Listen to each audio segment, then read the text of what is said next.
In dog training, and I think this is pretty true of anything in life, there's really only one reason why we would get frustrated. And that is when the outcome doesn't match our expectations. That we have a vision of what's going to happen when we do X and it doesn't happen. And we get frustrated because of that. The frustration isn't important. What's important is what happens next. Do we troubleshoot or do we blame? Kind of like when you hit print on the computer and the printer doesn't kick in. Do you start yelling and throwing things or do you troubleshoot? Oh yeah, look, the plug's unplugged. That's all it was. Today I'm going to share with you what used to be a 4-step troubleshooting process that I would go through with my own dogs when the outcome didn't match my expectation, when my dog failed at something I had asked them to do. I say it used to be a 4-step process because it is now a 5-step process after a very bad dog training experience that I had this week. I'm going to share all of that with you, including the video of the event right here on this episode of Shaped by Dog. Hi, I'm Susan Garrett. If you're watching this from YouTube, you're going to actually see those clips. And if you are watching this on YouTube, please smash the like button right now. And if you're not a subscriber, subscribe and hit that little bell icon so you can get notifications from me when I am posting a new video. Before we jump into today's episode, I want to share with you a post that I got tagged in Facebook, and it really was the motivation for this episode. I was tagged in a post, and the subject line was, share one thing that somebody told you early in your dog training journey that you still think is important today. And a student that I haven't seen probably for 15 or 20 years tagged me in this post. She, at the time, was training a Great Dane in obedience. And she shared this line, Susan Garrett said to me, train the dog that's in front of you. And that is just so unbelievably important. And reading that made me so proud that she would carry that with her because it's just such an important concept. And it is the topic of today. It goes hand in hand with frustration. You may find yourself saying something like, yeah, I know he knows this. You've done this 1,000 times, buddy. I know you know this. I don't know why he's doing this. We just did this last week. Or if you get more frustrated, it could be, he must be going through that rebellious teenage stage. He's just being stubborn.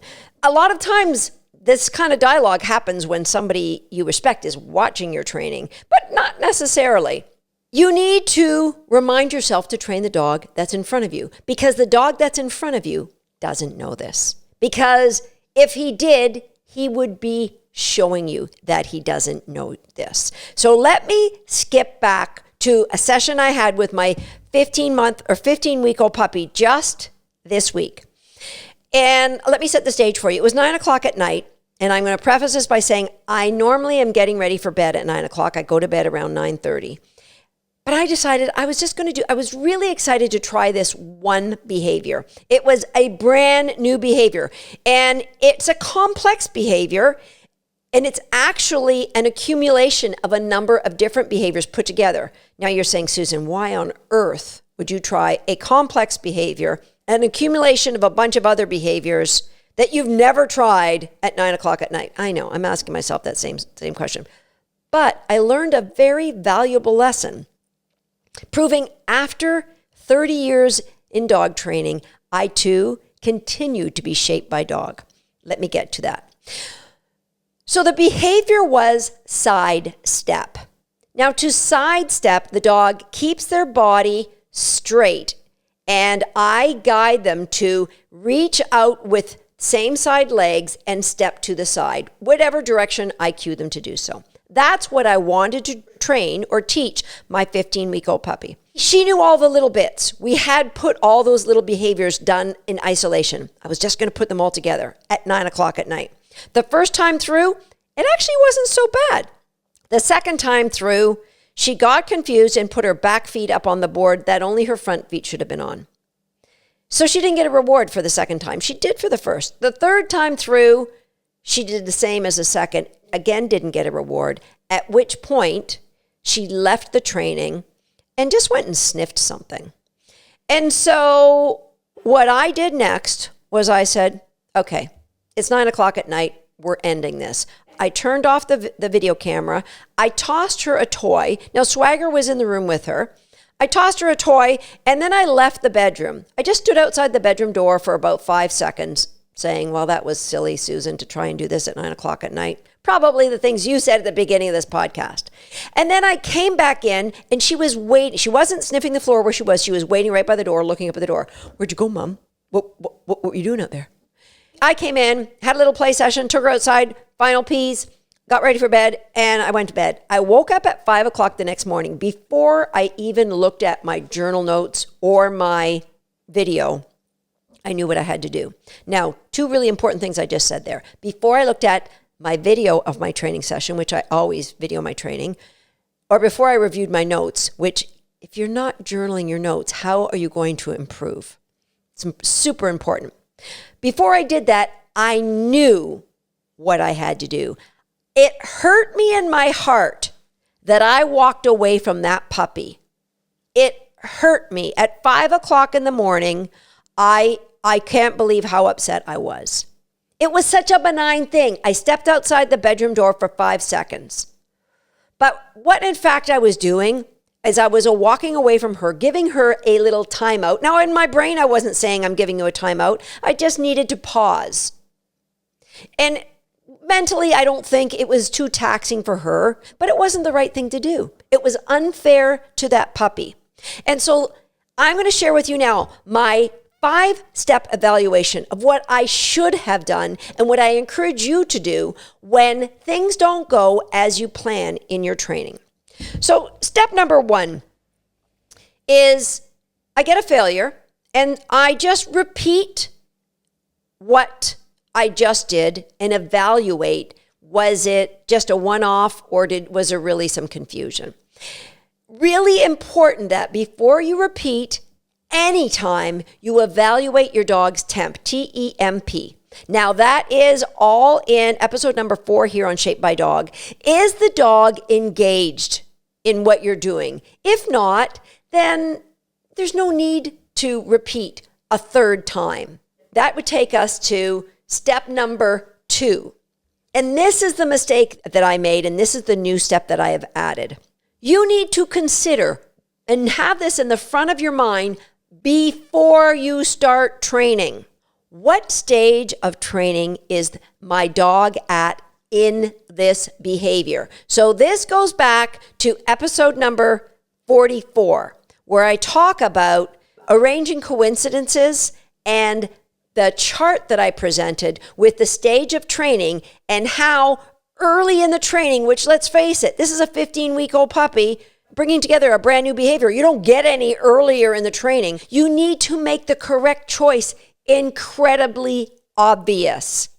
I don't believe I did that. I did 2 more sessions after that, and they were brilliant. I will show you the outcome of how my puppy now proudly and happily knows how to sidestep. But I digress. Step number 1, you have a failure. And after every failure, you evaluate temp. Step number 2, and these could be reversed, remind yourself where this dog is in the training progression chart. So if I was doing this with my 5-year-old dog, I would have no problem with her failing 2 or 3 times. I know that she wouldn't leave training. Why? Because the reinforcement for working with me has been built up through a history of fun and engaging training. So she would be okay failing. A 15-week-old puppy, we're getting there, but we're nowhere near where we are with my 5-year-old. Evaluate temp, ask yourself where you are in the training progress. And number 3, what I should have done is take a break. Do something easy, put the dog away, and now, that's number 4. Take a break, do something easy. Number 4, put the dog away. Number 5, we're going to evaluate what just happened. That would be looking at your video, and you're looking for these 3 elements. And these are the reasons why dogs fail, in my opinion. It's an acronym, PEP. We need PEP in our training. So number P. So the first P is there could be a psychological reason why your dog failed or your puppy failed or your puppy left training? And quite often it's stress. Is it that you've gone too long between reinforcements? Is it that your training session has gone on way too long for the stage and the age of that dog in training? Is it that your training is too boring, that is mundane? You need to put some games and some life into your training. Could it be, as I mentioned before, the stage that you're at and that you haven't made the correct choice obvious and easy? The stress could be there because of you as a trainer. Maybe it was your mechanics. Maybe your criteria was very inconsistent to the dog, so you caused confusion. So there was some stress from the dog or the puppy based on the confusion of what it is that you want from me, because I don't really get it. Possibly you were using a lure, a food lure before, and you took the food lure away and you expected the same outcome. And the dog's like, well, I don't get this. Or your mechanics, you altered your mechanics. So these are just a few examples of why there might be stress, that the dog's psychology is having them wanting to get away from the pressure to leave the training. It also could be a fear. Does the dog sense that you're getting irritated and they're getting a little bit worried? Or is there somebody new watching? You've said, hey, to your friend, hey, watch what my puppy can do. Or maybe there's another dog in the room. Or it could be another psychological stressor. It could be the dog's too excited. The dog's overexcited. So they're not going to repeat what they just did. Environment. You've got to look at what are the distractions in the environment and what is the value of reinforcement that you're using in that environment. If I'm just working at home, I might not use, and I'm doing something the puppy already knows, I'll use a lower value rewards, more boring rewards. If it's a new behavior or it's a new environment with more distractions, the distractions could be smells on the ground, or there's other dogs around, or maybe the footing's different. We've never worked on this footing, or there's people around, it's crowded. You've got to take that into consideration. And people say, oh, well, my dog should just work for me because it's his job. I'll give you an example. Let's say you went into a bar with a friend and it's crowded. So there's hardly any tables left, but they find one table and they sit you at this table, and your server comes and they order a drink, and it takes a while, but you get your drink. If you then go all spider monkey on that server and say, well, holy crap, I could have gone and got my own drink. It's been here 10 minutes. And you just now bring me my drink? I bet you that beer is warm. It's her job. Yeah, she's supposed to bring you drinks. And when your drink is done, she's supposed to check on you to see if you need more. It's a crowded bar. How likely is it that you're going to get top A service? As opposed to, you waited 10 minutes, the server comes in and she brings you your drink and you say, wow, it's crowded in here tonight, and I bet you there's a lot of people that are giving you a hard time. Here's a 20 for our drinks, and here's a 20 just for you. If the bar is crowded, people, you tip with 20s. And if the distractions are high, you use high value rewards to make sure it's worthwhile for your dog to work through those distractions. So we have psychological reasons, we have environmental reasons. It could have been that you had props before up that to help your dog get the behavior, and then you took them away. It could be that the dog is just overwhelmed with everything that's going on around them in this environment. You might say, well, my last dog did all this. Train the dog that's in front of you. Your last dog may not have been as soft as this dog, and that's okay. The third P is physical.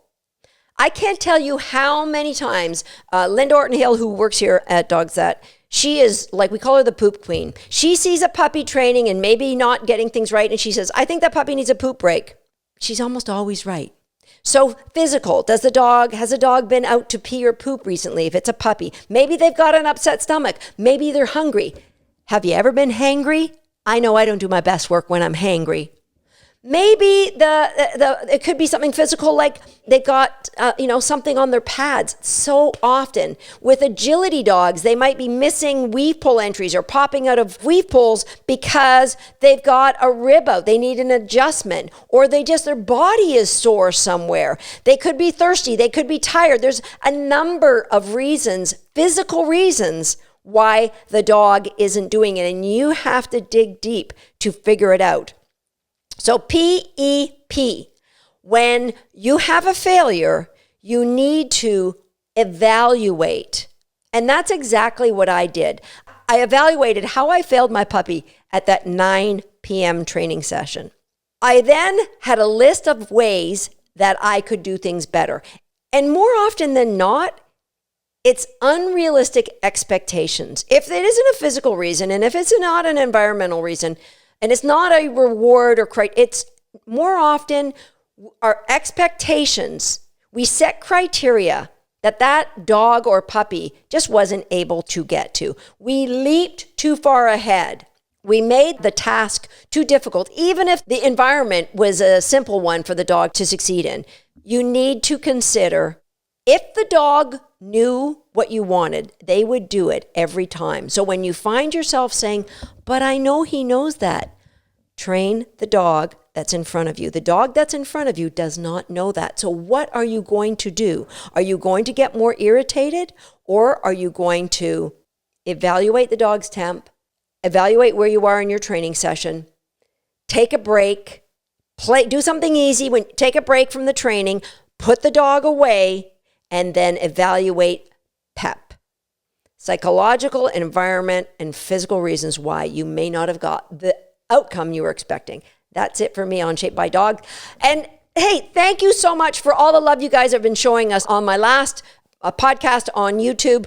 I got tons of great comments, and I love the like button. So thank you so much. If you are watching this on YouTube, I hope you took notes, and I hope you wrote down the statement, train the dog that's in front of you. And if you are listening to this podcast and you're in your car, look for a tattoo parlor. Jump in there and tattoo somewhere where you can see it. Train the dog that's in front of me. That's all for today. I'll see you next time on Shaped by Dog.